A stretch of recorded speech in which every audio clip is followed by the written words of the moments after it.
Donald Trump's vision, as demonstrated by his expressed intentions to take control over regions or countries such as Greenland, the Panama Canal, Canada, and even renaming the Gulf of Mexico to the Gulf of America, reflects an alarming resurgence of colonial ambition in the modern era.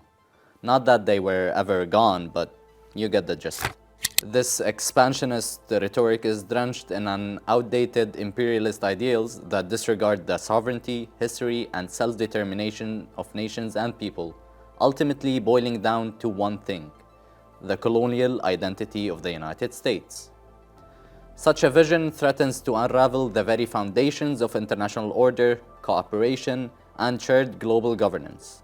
Ultimately, these actions would likely backfire on the US and its allies, creating far-reaching consequences. At first glance, Trump's strategic interest in this region appear to stem from their immense geopolitical and economic value. Greenland, with its untapped natural resources and strategic Arctic location, represents a new frontier for energy and defense ambitions against the steady rise of China and Russia. The Panama Canal, a vital artery of global trade, would grant unparalleled control over international shipping routes and bolster US influence over global commerce, especially after the US inability to control the situation in the Red Sea for the past 15 months.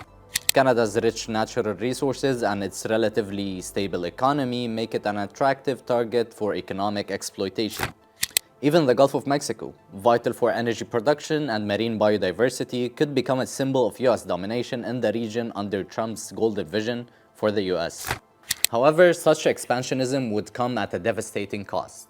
On the global stage, these actions would ignite widespread political instability and erode trust between the nations.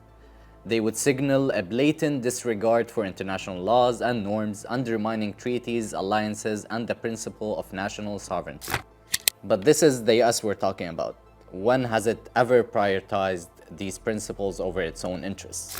Attempts to seize or assert dominance over these regions would provoke fierce opposition, leading to diplomatic isolation and potential economic retaliation against the US, as evident by statements from the leaders of the targeted nations.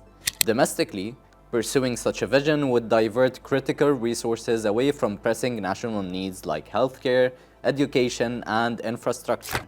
The immense cost of militarizing foreign policy, sustaining occupations, and managing global resistance could cripple the US economy.